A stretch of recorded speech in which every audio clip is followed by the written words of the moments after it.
Hello everyone, welcome to EduChemy's YouTube channel. Myself Karuna Mishra, and today we are having a very important discussion. It is not about any topic, scheme, PYQ, etc. No, rather it is how you can attempt questions which you are not very sure. So that we want to call the prelims hacks. So it is one of the many ways of trying to reach the right answer. So what happens is ज्ञान वाली सारी चीजें हो चुकी हैं. You all have studied a lot. Laxmikant, my history NCERT, science and tech की सारी किताबें हो चुकी हैं. All of that. So you have done this part. You have to reach here. Ultimately, see, no matter banned or not banned, IAS is equal to a white ambassador with a right BP, right? So this is the goal, but the problem is studying for UPSC is a little different then attempting the paper for UPSC, be it prelims and mains. And as it has been seen in last few years, prelims is becoming tricky day by day. All right. So we are getting questions from ancient history, from medieval history, the topics which are not even present in the NCERTs. From technology also, they are not taking the current technologies. Sometimes they are taking, technologies which are not new, but something happened in the current and they have simply kept it as an option and asked you. So since prelims is becoming very tricky, we have to be the juggler or the magician to finally find the ways to navigate through this very prestigious exam. So I think one of many, few of many confusions are when I see that if I attempt a question, there are similar looking options. So I have read a question, I'm fairly sure that I have read it somewhere, but then the options are so close to each other that it becomes very difficult to navigate to the right answer. Right? So this is one confusion. And these two, I personally feel, are the most devil ones, because if there is an all of the above in the paper, and because of the way question papers have been set in few recent years, I tend to go for this option. All right. And the most confusing one is 50-50. I'm sure ANC nahi hai answer, but till the end of the exam, I'm like, B, okay. No. It should be D. No. It should be B. You yourself forget what was your first guess. But again, I'm saying these might be confusing, but if you go by, taking a chance, always take a chance on a question in which you are 50-50% sure. Because this 50-50 is also coming from some basic knowledge or some knowledge, some repository that you have in mind, right? So whenever you come across these questions, go back, make a mind map, go to your mind room, go to your repository. ये मैंने कहाँ पढ़ा है, ये देखा देखा लग रहा है, all of that comes to your mind. ये कहीं सुना है, ये सुनने में सही लग रहा है. Right, this happens a lot. You read the statement again and again, you feel, okay, when I read it, it seems right, it sounds right. So, you can also see if that fits here. What you should look out for? You should look out for extreme statements. If there is an extreme statement, for example, only, neither and nor, will not be, absolutely not allowed. If these kind of statements or if these kinds of keywords are there, then there is 90% chance that that statement will not be part of the answer.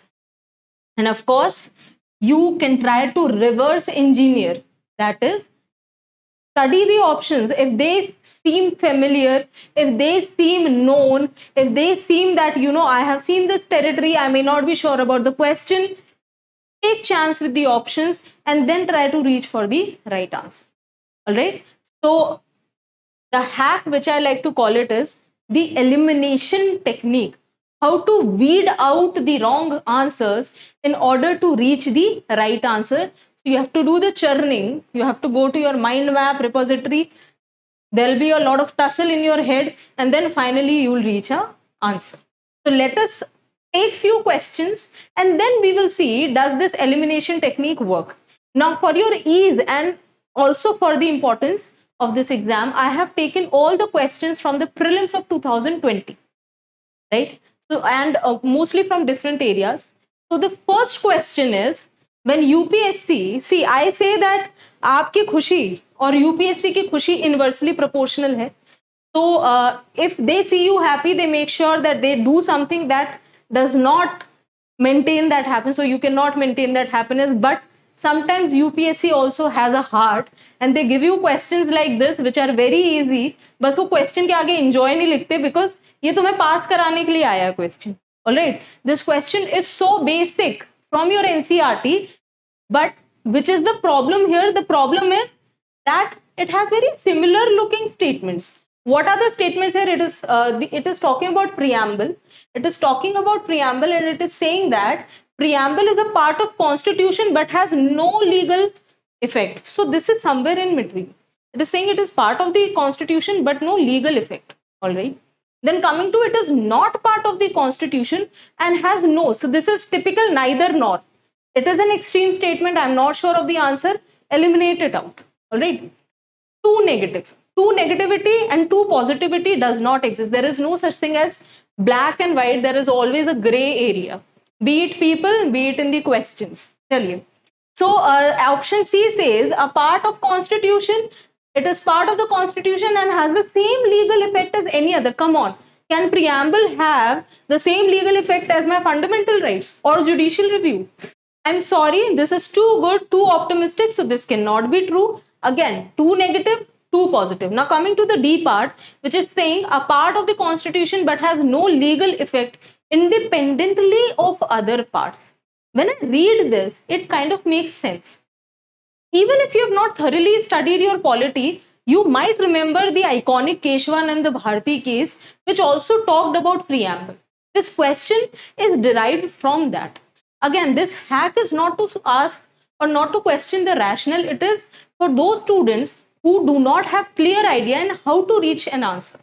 So if I have to mark the answer, answer D seems to be correct. And this shall be your state because it is a simple question and answer D seems to be the correct option, which is it is part of the constitution but cannot have the same legal effect as the independent of the other parts. So this is one question which we can solve through similar options, eliminating similar options. Another questions from science and technology. I don't need you to be an Einstein to answer this question, but this question came from not a current topic, but a very perennial topic, which is carbon nanotubes. All right, this is the static part of science and tech, but they have not asked you about carbon nanotubes. They have asked you about the applications. So here, as we can see, the all of the above, I can see the all of the above wala. It is enticing. Why? Because here you have to trust your gut. All right. Reason being, if you have studied anything about carbon nanotubes, you know that carbon nanotubes basically have application in every field and especially in the biomedical field. So it can be used for drug delivery. It can be used for making artificially blood capillaries, for sensors, and for biodegradable. So for technology related questions, if you're not too sure that this cannot be an option, going with all of the above can be a safe bet. Again, it is a bet, but it is a safe bet. So this is one such hack, right? Now coming to another way of eliminating the wrong ones, it can be either to have an intelligent guess or to have an informed guess. Again, what do I mean when I say intelligent guess?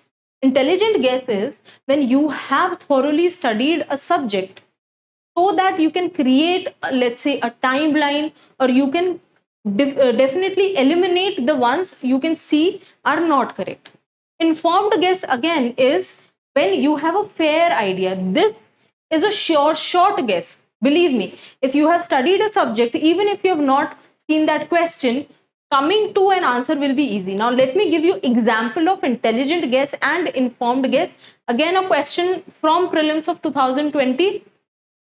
Bataiye, Gandhi-Irwin Pact. Gandhi-Irwin Pact is like the bread and butter if I'm talking about Gandhian movement. There are few areas, unko aapne choda to paap hai, right? You cannot make an excuse if you have not read this. But I cannot expect you to know all the options.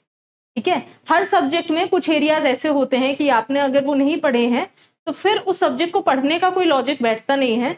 Gandhi ji is that figure in history, and within Gandhi ji, your civil disobedience movement, salt satyagrah, and then followed by Gandhi-Irwin Pact is such area. But where am I getting confused?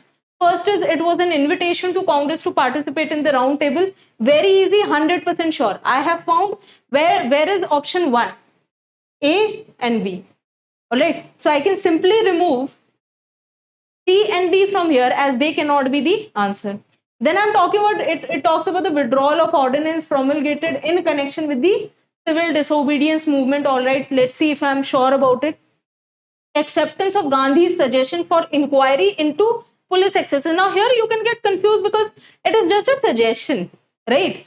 It may or may not be correct, but it is option 4 which will actually act as a deal breaker, because I may not know anything about Gandhi-Irwin Pact, but I knew one thing, that Gandhiji was very adamant that only those prisoners should be released who were involved in non-violence activity. I do not know anything, no gyan about this, but I knew that option 4 cannot be wrong. If I go for my options, A and B were my, eliminated options, or I can say C and D were the eliminated options, A and B were my possible options. The answer comes to B. Now, this was considered one of the tough questions. It is not tough if you can easily eliminate based on the basic knowledge which you have on Gandhi-Irwin, even if I don't know these two options. So, this is called an intelligent guess. Now, coming to another kind of guess or another kind of elimination, that is my informed guessing or informed fluke. Now, this ancient history and medieval history has been a nightmare to all the prelims going students, not from this year, but from last 3-4 years. पहले बोलते थे medieval नहीं पढ़ो काम हो जाएगा. Now medieval is taking revenge of all those years and all those people who were like modern पढ़ के जाओ history हो जाएगा. So ancient and medieval are back with the bang, and they are asking you questions like this. Now, read the statement. It talks about a scholar, someone from the literature, and they are asking you these 3. Now, I can see 3 figures here. One is Panini, one is Narasimha, one is Kalidas. I see 3 kings also here. This is more or less a match the column. All right. I see Pushyamitra Shunga. Now, Shunga dynasty, post-Mauryan. Then I see Harshavardhana, I see Chandragupta. Even if I don't go here, I have to remember Chandragupta too. All right. This is also the coin which was issued by Chandragupta too. See, you have to understand in history, very informally, the way I had learned it is, history में क्या होते थे? Heroes होते थे. वो heroes वो होते थे who used to make sure that a dynasty reaches its pinnacle. Chandragupta too was one of them. फिर हिस्ट्री में कुछ वो लोग होते थे जो एक डायनेस्टी को खत्म करके अपनी डायनेस्टी खड़ी करते थे, which was पुष्यमित्र शुंग. फिर हिस्ट्री में कुछ वो लोग होते थे जो इस बात को पक्का करते थे कि कहीं गलती से भी ये डायनेस्टी बच ना जाए. So you see later Mughals or the later Guptas or even the later Mauryas, you don't even know their names. Reason being, they made sure that somehow this dynasty should not survive. इतने उन्होंने हरकतें करी थी. So as I say, every dynasty has a hero. Chandragupta too is such a hero of Gupta dynasty. Even if I don't know rest of the 5 figures, I need to know who were the Navratnas of Chandragupta, and then I can come to the answer. Now coming to Panini, Panini again an important figure. Panini सबसे पुराने हैं. He is the oldest and he is the wisest of them all, and he wrote the basic books on which the literature related to that field was built up. So even if I don't know anything, I know about the hero, I know about Panini, I can come to this answer. Now this is called informed guess. I had no idea about Narasimha, I was not sure about Shunga, but I know that Panini is an old guy, so will not be from post-Mauryan age, and I can come to the answer. So this is how you can employ or deploy your elimination technique. We will come up with more such hacks. Till then, keep studying. All the best for your prelims. Happy learning. Thank you so much.